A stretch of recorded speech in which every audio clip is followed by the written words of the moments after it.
Lions clubs ഇന്റർനാഷണലിന്റെ Kerala ഘടകം multiple 318ന്റെ നേതൃത്വത്തിൽ വടുവഞ്ചാൽ വട്ടത്തുവയലിൽ ആശുപത്രി ഒരുങ്ങി. ഉരുൾ ദുരന്തബാധിതർക്കും പൊതുജനങ്ങൾക്കും ആശ്വാസകരമായ നിരക്കിൽ സേവനങ്ങൾ നൽകുക എന്ന ലക്ഷ്യത്തോടെയാണ് ആശുപത്രി നിർമ്മിച്ചത്. ഉദ്ഘാടനം ശനിയാഴ്ച നടക്കും.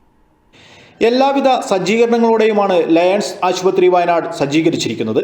3 നിലകളിലായി നിർമ്മിച്ച കെട്ടിടത്തിൽ പ്രാഥമികമായി ഡയാലിസിസ് യൂണിറ്റുകളും ബംഗളൂരുവിലെ ചന്ദ്രശേഖര ഇൻസ്റ്റിറ്റ്യൂട്ടിന്റെ സഹകരണത്തോടെ സ്പീച്ച് ആൻഡ് ഹിയറിംഗ് സെന്ററും മലബാർ ഹെൽത്ത് ആക്ഷൻ ട്രസ്റ്റിന്റെ സഹകരണത്തോടെ സാമ്പത്തിക പരാധീനതകൾ അനുഭവിക്കുന്നവർക്ക് മാനസികാരോഗ്യം നൽകുന്ന ചികിത്സകളുമാണ് ലഭ്യമാക്കുക. വൈകാതെ തന്നെ മറ്റു ചികിത്സാ സംവിധാനങ്ങളും ആശുപത്രിയിൽ ഒരുക്കും. സാധാരണക്കാർക്ക് മറ്റു ആശുപത്രിയേക്കാളും ചെലവ് കുറഞ്ഞ രീതിയിൽ ചികിത്സ ആണല്ലോ നമ്മളിങ്ങനെ ഒരു വലിയൊരു പദ്ധതി കാട്ടുന്നത്. ശനിയാഴ്ച രാവിലെ 8:30 Lions club international president AP Singh ആശുപത്രി ഉദ്ഘാടനം ചെയ്യും. T സിദ്ദീഖ് MLA രോഗികൾക്കുള്ള ഹെൽത്ത് കാർഡ് വിതരണം ചെയ്യും.